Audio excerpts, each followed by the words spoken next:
Hi guys, welcome back to my channel. So college street বইমেলা থেকে আমি নেতাজি সম্পর্কে 3টে বই কিনেছিলাম এবং তার মধ্যে প্রথম বইটা আমার পড়ে শেষ করা হয়ে গেছে। নেতাজির ঐতিহ্য ও ইতিহাস, বেবি চক্রবর্তীর লেখা এই বইটা থেকে তোমরা অনেক কিছু অজানা জিনিস নেতাজি সম্পর্কে জানতে পারবে। যেমন নীরা আর্য নামে নেতাজির রানী ঝাঁসি রেজিমেন্টের একজন সৈনিক ছিলেন, যিনি নেতাজিকে বাঁচানোর জন্য নিজের হাজব্যান্ডকে খুন করেছিলেন। আর ব্রিটিশরা তাকে অত্যাচার করে তার চেস্ট থেকে একটা ব্রেস্ট কেটে নিয়েছিলেন। এই রকম অত্যাচার তোমরা এখানে দেখতে পাবে। আর এছাড়া হাওড়া বর্ধমান কড লাইনের একটা স্টেশন রয়েছে, বেলা স্টেশন বলে, সেটা নেতাজির ভাইজির নামে কেন সেটাও তোমরা এখান থেকে জানতে পারবে।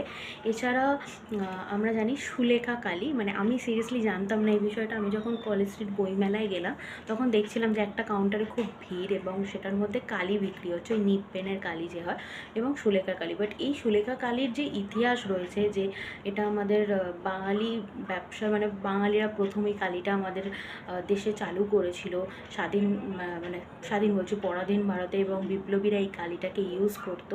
তো এটার যে একটা আলাদা গুরুত্ব রয়েছে আমি সব কিছু এই বইটা থেকে জানতে পারছি। এছাড়াও আরও অন্যান্য অনেক জিনিস দেওয়া রয়েছে যেগুলো তোমরা এই বইটা থেকে জানতে পারবে। এই বইটার জাস্ট একটা চ্যাপ্টার আমার পছন্দ হয়নি, যেটা হচ্ছে এমিলি ফ্র্যাঙ্কেলের সাথে অসমাপ্ত প্রেম বলে। বিকজ আমি পার্সোনালি এটা বিলিভ করি না যে নেতাজি বিবাহিত ছিলেন। আমার মনে হয় এটা রটানো, এটা আমার সিম্পলি নিজস্ব ওপিনিয়ন। আর আমার এই মতে বিশ্বাস করার মতো কারণও আমার কাছে রয়েছে, সেটা নিয়ে না হয় পরে অনেক ডিবেট করা যাবে। তো যাই হোক, এই বইটা থেকে তোমরা অনেক কিছু জানতে পারবে, দুর্গাপুজোর ইতিহাস থেকে শুরু করে সব কিছু, নেতাজি সমসাময়িক।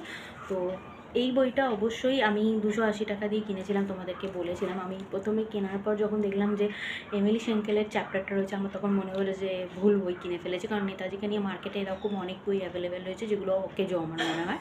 কিন্তু তারপর বইটা পড়ার পর মনে করলাম যে একটা চ্যাপ্টার বাদ দিয়ে আমি এরকম আরও অনেক কিছু জানতে পারলাম যেগুলো আমার জানা ছিল না।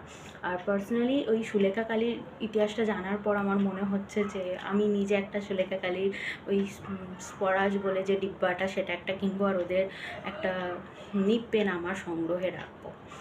তো সেটা যেদিন কিনতে যাব সেটারও ব্লগ করব, সেটারও ভিডিও দেবো। আর অবভিয়াসলি এই বইটা তোমরা পড়ো, যারা নেতাজি প্রেমী তারা অনেক কিছু জানতে পারবে। আজাদ হিন্দ ফৌজের ইতিহাস থেকে অনেক কিছু তোমরা দেখতে পাবে। আর বইটা তোমরা পাতাবাহারের কাউন্টারে আশা করি পেয়ে যাবে, কারণ আমি ওখান থেকে এই বইটা সংগ্রহ করেছি। এই বইটার পাবলিকেশন কিন্তু পাতাবাহার নয়, বাট তোমরা ওখানে গেলে অবশ্যই খোঁজ পেয়ে যাবে। বইটার 280 টাকা দাম, 25% ডিসকাউন্টে পেয়েছি। এটা হার্ড বাউন্ডে পুরোপুরি বই। তো এরকম ভিডিও ভালো লাগলে অবশ্যই আমার চ্যানেলটাকে like, subscribe, share and comment করো। Thank you.